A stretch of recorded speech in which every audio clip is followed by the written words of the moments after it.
Friday ఫిట్నెస్లో ఈరోజు intermittent fasting గురించి మాట్లాడుకుందాము. ప్రీవియస్ వీడియోలో ఇంటర్మిటెంట్ ఫాస్టింగే the best diet to be followed అని చెప్పాను కదా, దాని గురించే ఈరోజు మీకు ఎక్స్ప్లెయిన్ చేయబోతున్నాను. ఈ డైట్ ఎందుకు బెస్ట్ అంటే మనకు నచ్చినవి హాయిగా తింటూ ఈజీగా వెయిట్ తగ్గొచ్చు కాబట్టి. దీని వెనుకున్న సైన్స్ అండ్ లాజిక్ని పక్కన పెట్టేసి ఈరోజు ఈ ఇంటర్మిటెంట్ ఫాస్టింగ్ అనేదాన్ని ఎలా ఫాలో అవ్వాలో అది మాత్రమే ఎక్స్ప్లెయిన్ చేస్తాను. మీకు నచ్చిన లేదా మీకు కన్వీనియంట్గా ఉన్న ఏదైనా 8 కంటిన్యూస్ అవర్స్ని సెలెక్ట్ చేసుకోండి. ఎందుకంటారా? తినడానికే. ఈ కంటిన్యూస్ 8 అవర్స్ డ్యూరేషన్లో మీరు 2 times or 3 times మీకు నచ్చినంత క్వాంటిటీలో తినండి. నచ్చినవి అన్నాం కదా అని మరీ జంక్ ఫుడ్ జోలికి పోకుండా ఇంట్లో చేసినవి లేదా హెల్దీవి తింటూ ఉండండి. మనకు జనరల్గా డేలో 6 to 8 times అయినా తినే అలవాటు ఉంది కాబట్టి 2-3 times మీరు స్టార్టింగ్లో తినలేకపోవచ్చు కాబట్టి మేబీ 4-5 times తినండి. గ్రాడ్యువల్గా 2 to 3 timesకి తినడం అలవాటు చేసుకోండి. ఫర్ ఎగ్జాంపుల్, మీరు మార్నింగ్ 10కి బ్రేక్ఫాస్ట్ చేస్తే లంచ్ నార్మల్గా 1 or 2కి చేయండి. డిన్నర్ని ఈవినింగ్ 5 to 6 మధ్యలో ఫినిష్ చేసేయండి. ఇలా చేస్తే మీరు బ్రేక్ఫాస్ట్ అవ్వగానే టీ ఆర్ కాఫీ కూడా తాగొచ్చు. అలాగే ఈవినింగ్ 5కి మళ్ళీ టీ ఆర్ కాఫీ తాగొచ్చు. ఆ తర్వాత డిన్నర్ని 5:55 కల్లా ఫినిష్ చేసేయండి.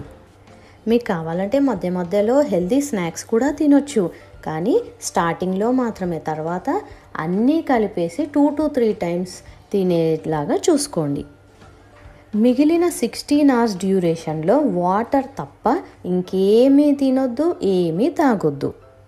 స్టార్టింగ్లో కొంచెం కష్టమే అనిపించిన తర్వాత మీకు ఇది అలవాటు అయిపోతుంది. ఎందుకంటే ఈ డైట్లో మీకు నచ్చినవి తింటున్నారు, నచ్చినన్ని సార్లు కూడా తింటున్నారు కాబట్టి. మీకు ఎగ్జాంపుల్కి ఇంకొక టైం చెప్తాను చూడండి. మీరు 2 o'clockకి లంచ్ చేయడం స్టార్ట్ చేస్తే తర్వాత ఈవినింగ్ స్నాక్స్ తినొచ్చు, టీ కాఫీ తాగొచ్చు. తర్వాత 9 to 10 లోపల డిన్నర్ చేయొచ్చు. అలా అయినా 2 to 10 8 hours విండోలో మీరు తినొచ్చు. నైట్ 10 తర్వాత నెక్స్ట్ డే మళ్ళీ మధ్యాహ్నం 2 వరకు ఏమీ తినకూడదు. ఇందాక చెప్పిన ఎగ్జాంపుల్లో మార్నింగ్ 10 to ఈవినింగ్ 6 వరకు తినొచ్చు. ఆ తర్వాత నెక్స్ట్ డే మళ్ళీ మార్నింగ్ 10 వరకు ఏమీ తినకూడదు. ఇలా మీకు నచ్చిన ఏదైనా 8 కంటిన్యూస్ అవర్స్లో తినండి. నెక్స్ట్ 16 కంటిన్యూస్ అవర్స్లో ఏమీ తినకండి. ప్లెయిన్ వాటర్ని మాత్రమే తాగండి, ఎంతైనా తాగండి. ఈ విధంగా మీ లైఫ్ స్టైల్ని సెట్ చేసుకొని చూడండి. తప్పకుండా మీరు ఎవ్రీ డే 1/2 kg తగ్గడం స్టార్ట్ అవుతుంది, అది కూడా హెల్తీగా. ఇందులో 2 ఇంపార్టెంట్ పాయింట్స్ ఏంటి అంటే, ఫస్ట్ వన్, మళ్ళీ 16 hours వరకు ఏమీ తినకుండా ఉండాలి కాబట్టి ఇప్పుడే నచ్చినవన్నీ నచ్చినంతగా తినాలి అన్న ఆరాటంతో అతిగా తినేయకండి.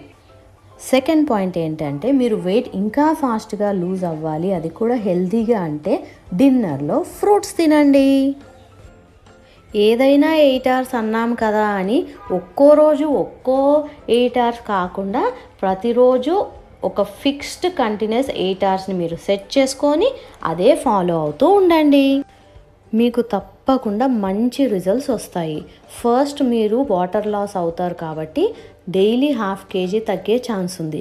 ఆ తర్వాత 1/2 kg అలా పర్ డే తగ్గుతూ వస్తారు. ఒకవేళ మీకు స్టార్టింగ్లోనే వెయిట్ తగ్గడం జరగకపోయినా మీరు ఏమీ డిసప్పాయింట్ అవ్వకుండా మీ బాడీకి ఈ ప్రాసెస్ని అలవాటు చేసుకోవడానికి కొంచెం టైం ఇవ్వండి. ఆ తర్వాత మీరు తప్పకుండా సర్ప్రైజింగ్ రిజల్ట్స్ని చూస్తారు. కొత్తలో మీకు ఫాస్టింగ్లో ఉండే 16 hours ఆకలయ్యే ఛాన్స్ చాలా ఉంది. మీరు డిటర్మినేషన్తో ఈ ప్రాసెస్ని స్టార్ట్ చేస్తే తప్పకుండా మీరు హంగర్ని కంట్రోల్ చేసుకోగలుగుతారు. ఇంకా అది అలవాటు అయిపోయింది అనుకోండి ఒకసారి, ఇంకా మీకు 8 hours తప్ప ఫాస్టింగ్ పీరియడ్లో అస్సలు ఆకలి అవ్వదు. మీరు ఈ ప్రాసెస్ని ట్రై చేయండి, మంచి రిజల్ట్స్ని పొందండి. నెక్స్ట్ వీడియోలో మరిన్ని విషయాలు తెలుసుకుందాము.